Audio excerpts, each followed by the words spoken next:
right. So, hello everyone. I hope you're all doing well. My name is Ryan Smith, and I'm the loan officer at Commercial Lending USA. So today, my associate Charles Gomez and I'll be leading the presentation on DSCR loans, with our CEO Sam Hogg joining us on screen. If you have any questions during the presentations, feel free to ask at the end of the presentation or email us through our loan scenario address, which will be shared at the end of the presentations. Many of you are already familiar with DSCR qualification for residential loans, but today we will be focusing on commercial DSCR loans. Additionally, we will explore alternative solutions for scenarios where a loan doesn't meet DSCR guidelines. Our goal is to help you identify the best loan programs, qualify more effectively, and ultimately close more deals with our full support. So I strongly encourage all of you to join our upcoming training session for an in-depth understanding of commercial mortgage loans.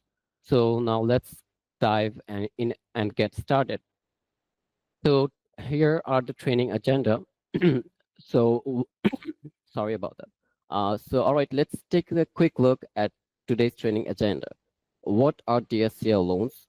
Features and benefits of DSCR loans, DSCR loan qualifications and calculation, residential versus commercial DSCR loans, alternative loan programs, comparison, DSCR conventional and LITE, and why commercial lending USA.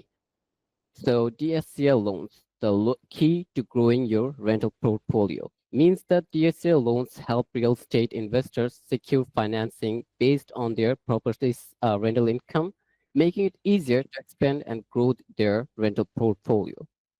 So what are commercial DSCR loans? Basically, commercial DSCR loans or debt service coverage ratio loans are a type of loan that focuses on the income generated by the property, not just the borrower's credit and personal finances.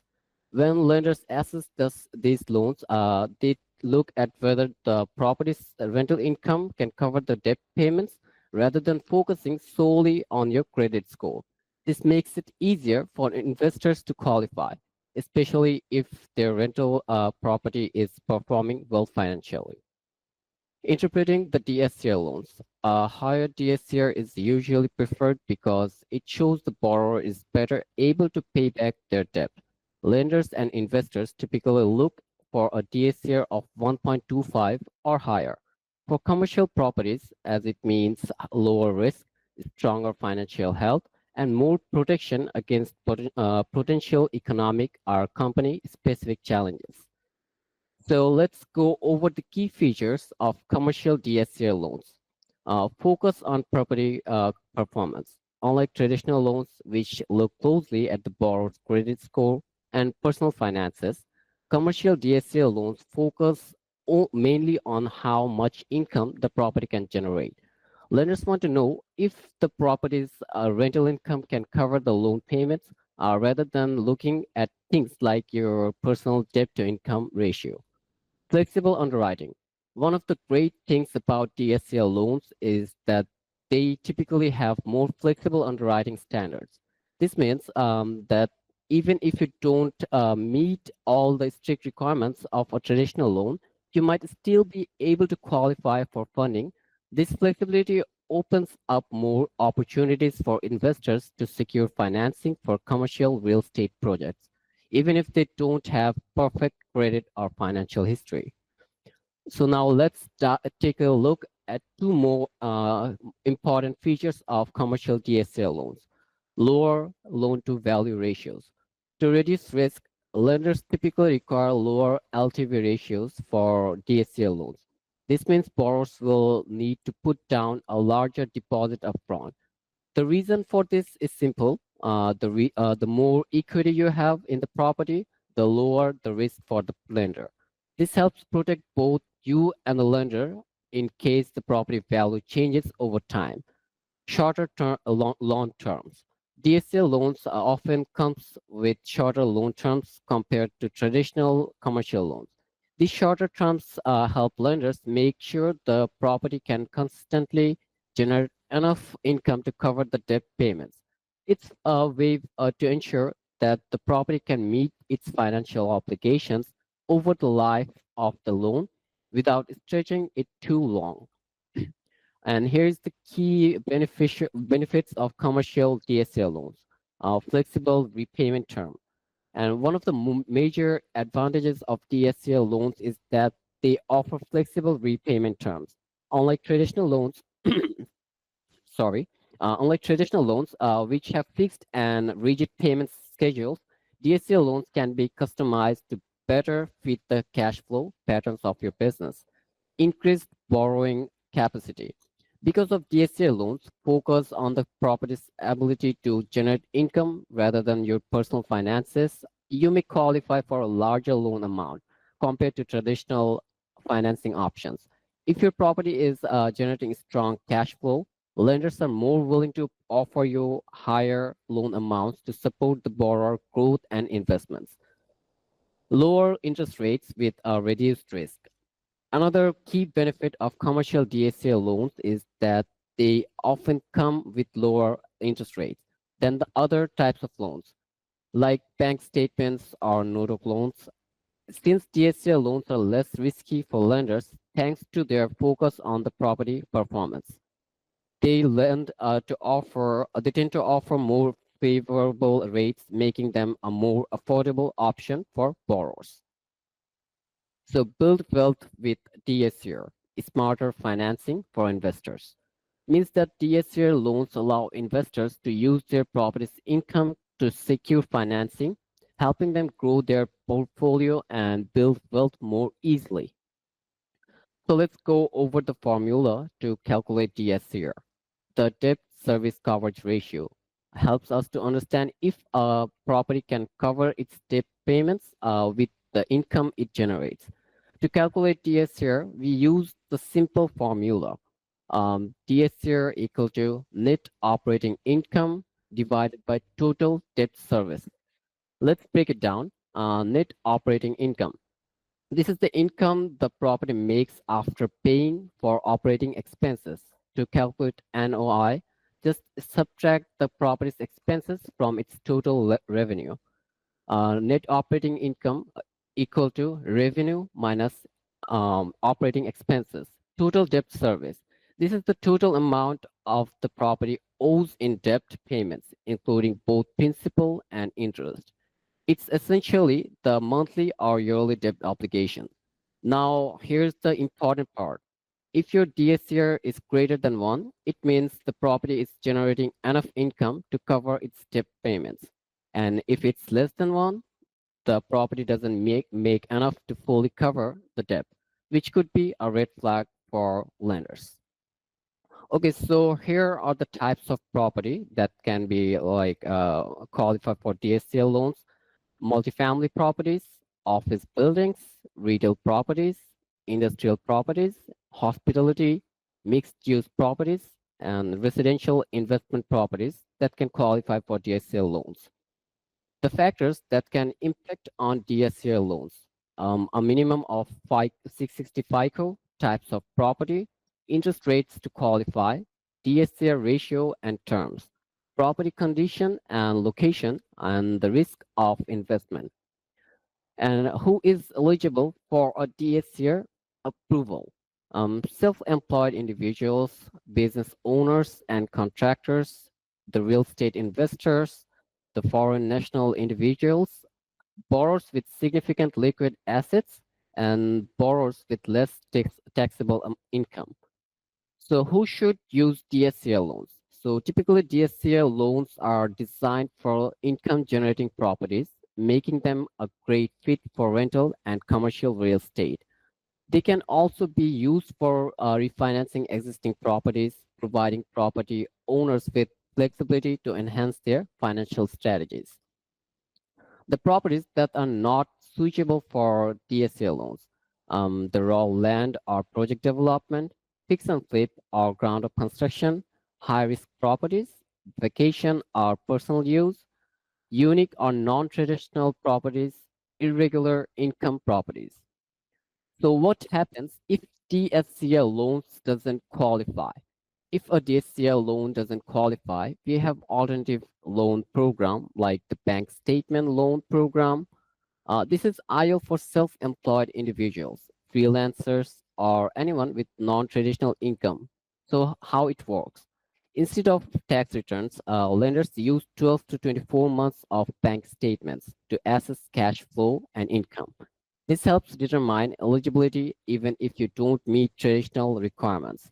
Key benefits: up to 70% of gross income qualifies, 75% loan to cost possible, minimum credit score of 660. We may also consider DSCR options for multiple units or businesses.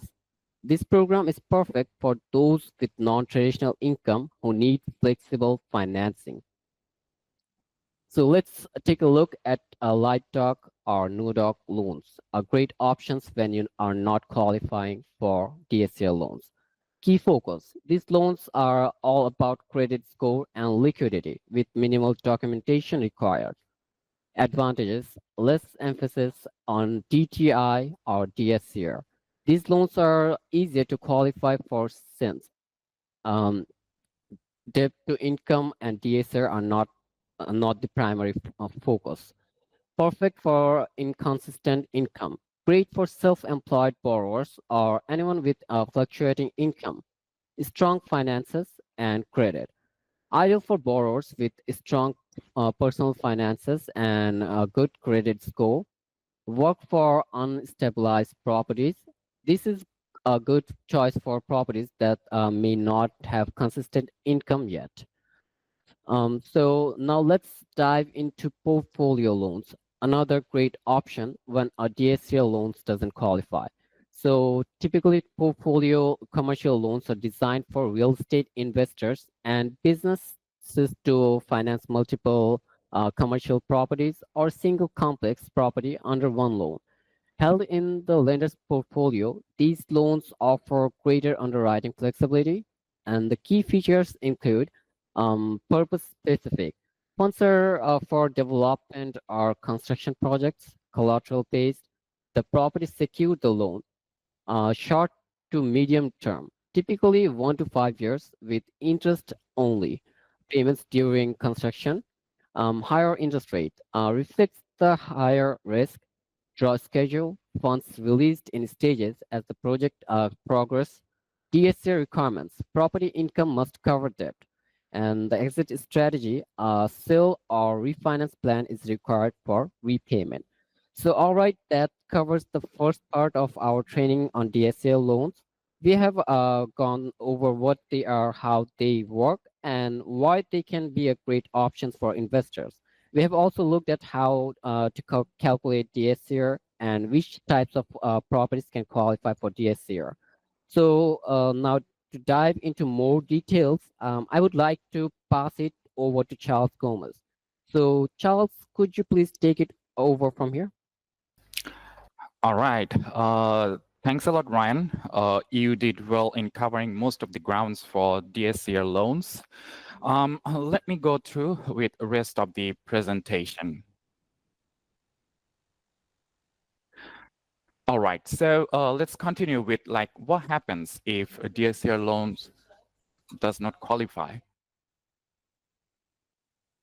Let me share the screen for you with here. Okay, let's get it on.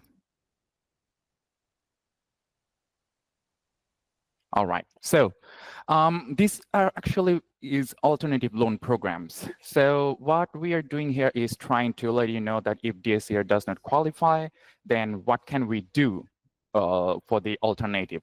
So there's another one is projection-based loans. These loans are basically designed depending on the projections that are made by the investors of certain projects. And this basically works best for like real estate investors. And these real estate investors, they basically look to get financing all at once in their multiple properties. And the features of this loan actually benefits the investors to get the loan at once for all the properties instead of having the loan splitting for different properties. So how it works? Basically, to have a flexible underwriting here, to keep things simple and risk-free, the lenders basically keep this loan in the portfolio instead of selling that. The advantages could be the qualification process for this loan. It's relatively easier for multiple properties. Even this loan gives substantial support for the investors that are having like significant rental portfolios. The disadvantages could be like these loans generally have higher interest rates, and the lenders look for a strong credit worthiness and substantial assets from the borrowers. So here are another option, that what we call blanket loan. This loan is basically a mortgage that finances multiple properties under one loan, making it like a practical choice for real estate investors and developers. The benefits could be included like a simplified management, means one loan in a single monthly payment. There is a flexibility. The partial release clause allows for the sale of individual properties without settling the entire loan. And this is cost efficient. There is like lower fees and interest rates compared to separate loans. If we go with the drawbacks for this loan, we could find like there is a cross collateralization risk, means if there could be a defaulting for one property, this could jeopardize all the properties that are involved in this loan. And this may include higher down payments for the upfront capital. But this loan is ideal for investors and developers, those who are looking for streamlined financing and flexibility in managing multiple properties. There is another option, bridge loan. Just let me go through it with a short one. This is basically, as we all know, a unique lending solution for the providing short-term financing. This can be for commercial or residential investment property until a permanent financing can be secured. It could be around 12 to 36 months term with principal and interest, or with interest only. This loan is actually designed to bridge the gap between in like upcoming expense and an influx of capital that basically indicates the current state of the property, and more permanent financing like the DSCR or conventional loan. This loan is based on current value of the property instead of its potential income. That being said, it gives the advantage of the properties that are basically in distress or may not fully in stabilization. Traditional financing options basically require steady income stream from the property or can check the occupancy rate, but bridge loan checks the current value of the property. Bridge loans are quick to fund, depending on the lender and circumstances, and the funds can be secured as soon as like within 21, 30 days. And these types of funding can be facilitated like different types of property enhancements to increase the value and marketability. And the enhancements could include like renovations, repairs, or other improvements, which could be essential to future stabilization of certain property. There is another one, we call it hard money loans. This is basically a short-term loan with higher interest rate. And this is a form of private lending, which is offering, like, as I said, higher interest and short-term financing. And this is based on collateral rather than credit worthiness. And their structure often features high rates and balloon payments. And this makes them ideal for investors and developers who basically seeking fast, flexible funding for higher risk projects that traditional banks are unwilling to support. These types of loans can be typically sourced from individual investors or some small lending groups. For that reason, they're totally different from the traditional bank loans. Like if we go with the terms for faster loan providing, more streamlined approval process. And this actually can play a pivotal role for the investors to show a pathway for capitalization after making an investment on time-sensitive opportunities. There are some few key advantages for these loans, like flexible terms. There could be negotiable repayment schedules, their interest rates and loan amounts. A loan can be approved depending on specific needs and nature of the project, and these could be like considerably quick to fund.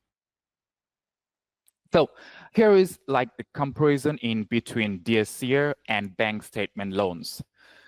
So we can tell DSCR qualifies from the property's income, as Ryan already mentioned, but not with the borrower's income, where bank statement loans basically depends on the borrower's personal income that is showed through like 12 to 24 months bank statements.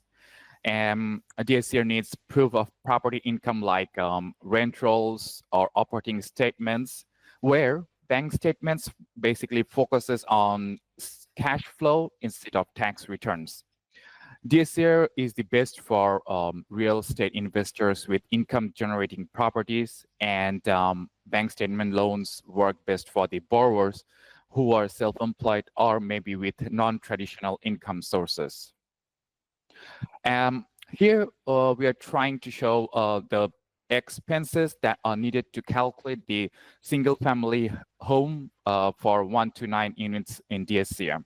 So these are property management fees, repairs and maintenance costing, property taxes, insurance fees, homeowners association fees, and utilities if included as a landlord. Here we can see like we try to show you residential versus commercial DSCR loans.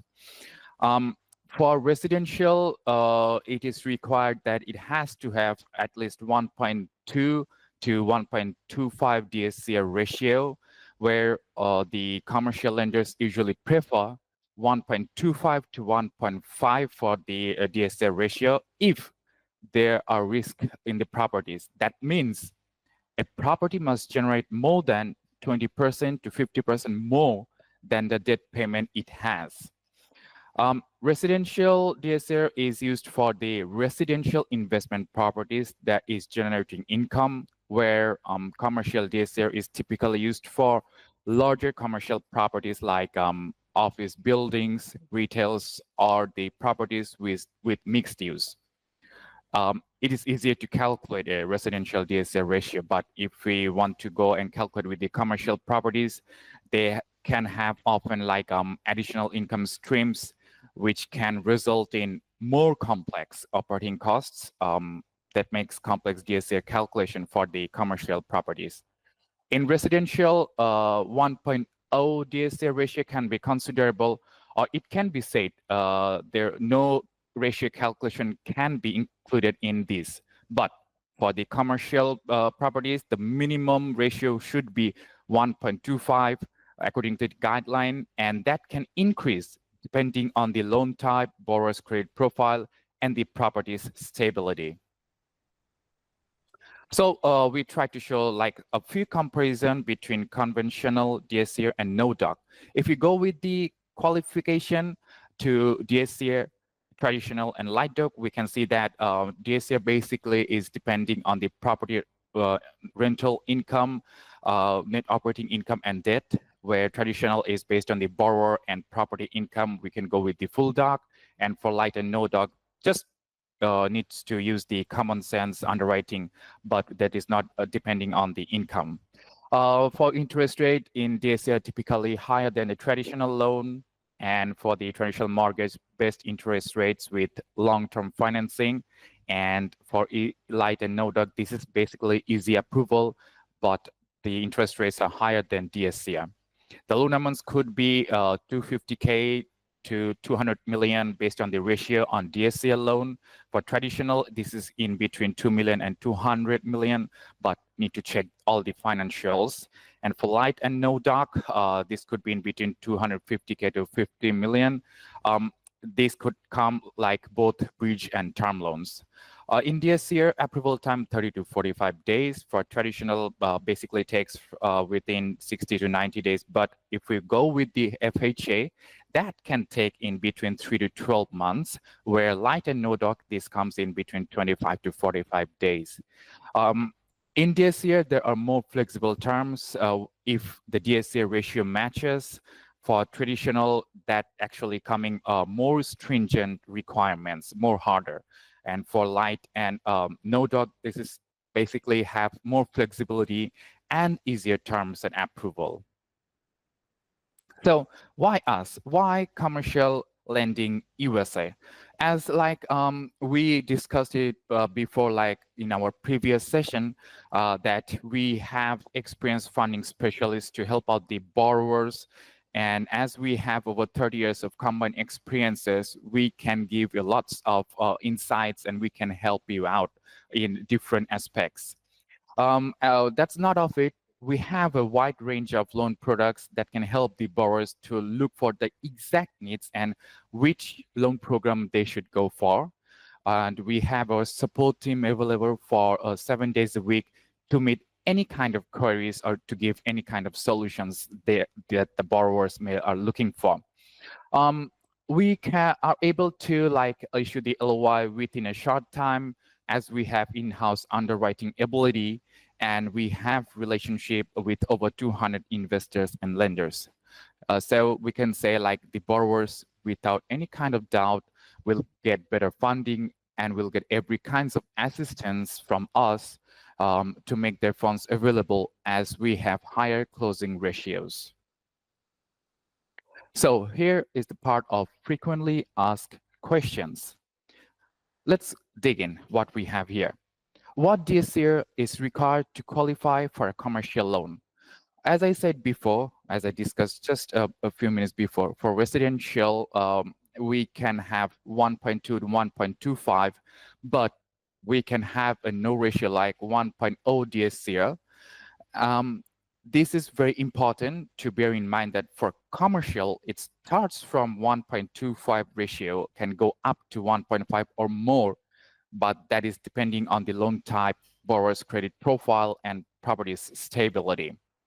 So what types of properties qualify for DSCR loans? As Ryan already covered that part, I'm just simply will go with a glance, like all types of income generating properties. This could be apartment building, retail centers, office buildings, industrial warehouses, hotels and motels, and mixed use properties. Are DSCR loans only for experienced investors? So this loan can be available for both experienced or maybe some investors, they are coming for the first time. But this needs to be mentioned that the experienced investors can get the benefit out of this loan the most. So they will be getting a favorable term, and this is essential to show that they have a proven record with experiences. Can DSCR loans be used for construction projects? Certainly. Some of the DSCR loans are structured for the projects like construction or renovation, but those should have a projection of income prior to the project completion. In this case, the detailed construction budget, project finish timeline, and post-construction DSCR projections should be submitted to the lenders. What are the typical interest rates for DSCR loans? Well, for this loan, the rates basically vary. The variation can depend on like several factors, could be different lenders, the property type of market conditions. Whatever the rates are though, they are very competitive with the other commercial loan products. That what we can say. Basically, the borrowers, those have high DSCR ratio, the property have in like in a very good location, and they have stable income, can get qualified to get lower interest rates.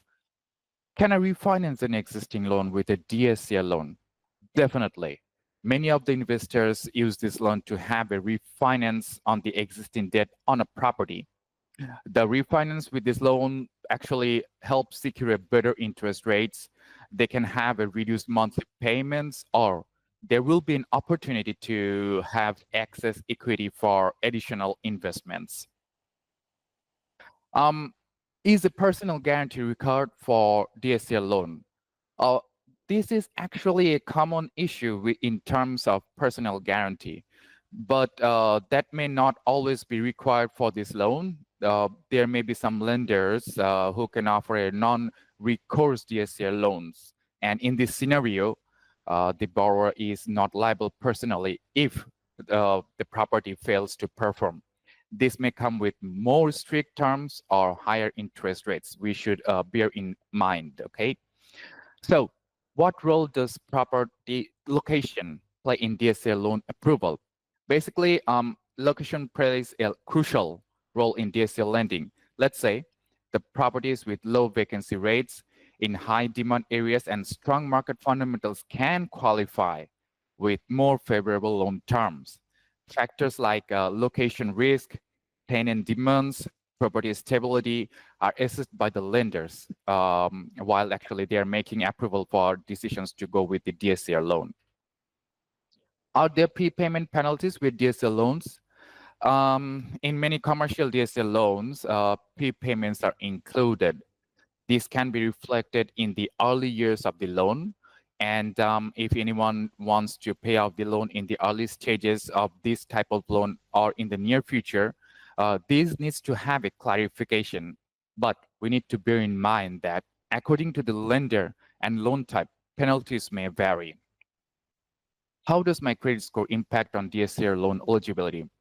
Credit score basically plays a significant role in this loan program. Though we are considering the DSCR loans for the property income, a higher credit score can help to get better interest rates and better terms. There are some lenders that may be more flexible in terms of credit if it is found that the property has a strong DSCR profile and stable income. Can DSCR loan be used to purchase multiple properties? Definitely. Depending on the income generation that are coming from the portfolio properties, a DSCR loan can be structured. In this case, lenders may check if the entire portfolio is generating enough income by assessing the combined DSCR of the properties. That is to make sure that the income come from the properties can cover the debt obligations. Is a DSCR loan right for my investment property? This loan is ideal for the properties that actually have stable cash flow means, like for the income generating properties. Let's say a property has its occupancy rate at its highest and its rental income is consistent, then a DSCR loan can be offered with attractive terms and rates. This will basically help to move forward by not depending on the personal income or any kind of documentation or personal statements for the income. Can DSCR loans be used for short-term rental properties? This could be a bit tricky. Let's say borrower can illustrate stable, predictable, and strong income that are coming from the rental properties. This will help the borrower to secure a DSCR loan. Some lenders may allow that after reviewing the income of the short-term rental properties, but this may apply with very strict terms just because of the variable nature of this loan term for the rental income. Can we use the DSCR ratio if the owner uses one unit for their own businesses? Yeah, that can be done. We can use the DSCR ratio on the business. If the owner is using one unit for their own business and the owner can show there is a marketable rental agreement in the place, we can qualify through a like DSCR ratio. But we need to have this in mind that any other revenue that are coming from the business additionally can be considered as a compensating factor to qualify for the DSCR ratio. Okay, so mortgage loan solutions is just a path to flexible financing in tailoring for every investor. Basically, what we can tell is we have explored in this session the DSCR loans and all alternative options for borrowers who do not qualify under specific loan programs. But while we may not offer the best terms initially, we can help find the right loan solution to close the deal. And borrowers have the option to like refinance after a few years once the property and revenue stabilize. And what I can say is like in the upcoming weeks, we will also cover like SBA, USDA, conventional, and FHA commercial loans. And we are strongly encouraging you guys to attend our training sessions every Thursday at 1 p.m. EST time. So we are here to answer any questions that you may have. So please feel free to reach us out. And thank you again for attending today's training session. And if you have any questions and if you think that you may need to qualify or you need to clarify some aspects, you can go ahead and ask us. Thanks a lot for having with us, for being with us. Take care of yourselves there.